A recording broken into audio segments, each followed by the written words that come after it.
গতকালকে আমাদের ৬০ জন বিভিন্ন দপ্তর এবং রাজনৈতিক ব্যক্তিবর্গ সহ বিভিন্ন দপ্তরের এবং শিক্ষা প্রতিষ্ঠান থেকে আগত আমাদের পার্টিসিপেন্টরা অংশ নিয়েছিলেন। সেখানে আমাদের বাংলাদেশ বিজ্ঞান ও শিল্প গবেষণা পরিষদ থেকে আমাদের দুজন সায়েন্টিফিক অফিসার এসেছিলেন। ওনারা তাদের উদ্ভাবিত বিভিন্ন প্রযুক্তি এখানে সেমিনারে আলোচনা করেছেন এবং আজকে প্রদর্শনীর মাধ্যমে সেগুলো আমাদেরকে দেখিয়েছেন। এবং সেই সাথে আমাদের এখানে শিক্ষা প্রতিষ্ঠান সহ বিভিন্ন দপ্তর যারা প্রদর্শনীতে অংশগ্রহণ করেছে তারা তাদের যে উদ্ভাবিত যে প্রযুক্তি সেটি এখানে প্রদর্শনীর মাধ্যমে আমাদেরকে এই বিষয়ে অবহিত করেছেন এবং আমাদের তার মাধ্যমে একটি মূল্যায়ন হয়েছে। সেখানে আমি সকলকেই আসলে সকলের প্রজেক্টটি অনেক ভালো ছিল। আমাদের এখানে যে দুইজন সায়েন্টিফিক অফিসার এসেছিলেন তারা দেখেছেন এবং যিনি সিনিয়র সায়েন্টিফিক অফিসার ছিলেন উনি প্রতিটি স্টল পরিদর্শন করেছেন এবং সবার সম্পর্কে আসলে ভালো মন্তব্য করেছেন যে আসলে খুব ভালো হয়েছে সবার প্রজেক্ট। তারপরেও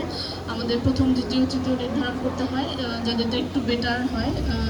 আসলে খুব কম মার্কসের ব্যবধানেই এটা হয়েছে, সবারটাই আসলে কাছাকাছি। তো যারা প্রথম দ্বিতীয় তৃতীয় হতে পারেননি সেজন্য মন খারাপ করার কিছু নেই। আমাদের প্রতি বছরই এই ধরনের প্রোগ্রাম আয়োজন করা হবে এবং বিজ্ঞান মেলা আয়োজন করা হবে। আমরা চেষ্টা করব যে এইবার যে প্রদর্শনীগুলো আমরা দেখিয়েছি সামনের বার যেন এর থেকে আলাদা কিছু বা আরও বেটার কিছু আমরা যেন। তো আমি সকলকে যারা এই কষ্ট করে গতকালকে সেমিনার এবং প্রদর্শনীতে অংশগ্রহণ করেছেন তাদেরকে ধন্যবাদ জানাতে চাই এবং আজকের যে প্রদর্শনী যে পুরস্কার বিতরণ অনুষ্ঠান সেটি সমাপ্ত ঘোষণা করছি। এবং যারা প্রদর্শনীতে স্টল দিয়েছেন তারা থাকতে পারেন, তারা চলে গিয়েছেন, তবে আপনাদের জন্য খোলা রয়েছে। আপনারা 5টা পর্যন্ত যদি দর্শনার্থীরা আসে আপনারা আপনাদের প্রজেক্ট দেখাতে পারবেন। সকলকে আবারও ধন্যবাদ এবং কৃতজ্ঞতা জানিয়ে আমি আমার বক্তব্য ধন্যবাদ থাকবে।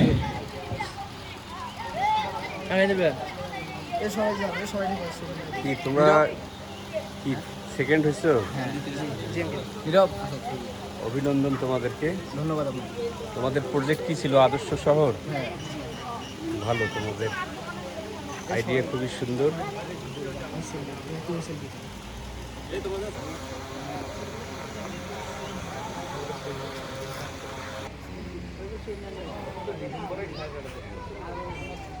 অন্য প্রজেক্টটা যাওয়ার সময় লাগছে না।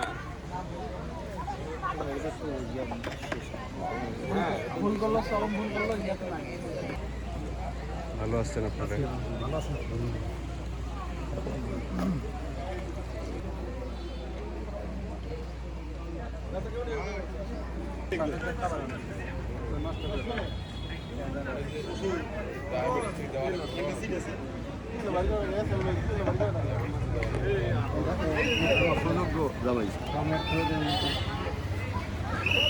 ভালো আছে। এই তো কি প্রদর্শনী দিচ্ছেন? কি সেবা দিবেন লিখছেন? প্রাথমিক স্বাস্থ্য সেবা। প্রাথমিক স্বাস্থ্য সেবা, ভালো। এবং 22 ধরনের ফ্রি ওষুধ। তাই নাকি? হ্যাঁ, ডায়াবেটিস পরীক্ষা করে, ডায়াবেটিস আছে, প্রেশার ফ্রি। ভালো, খুবই ভালো উদ্যোগ।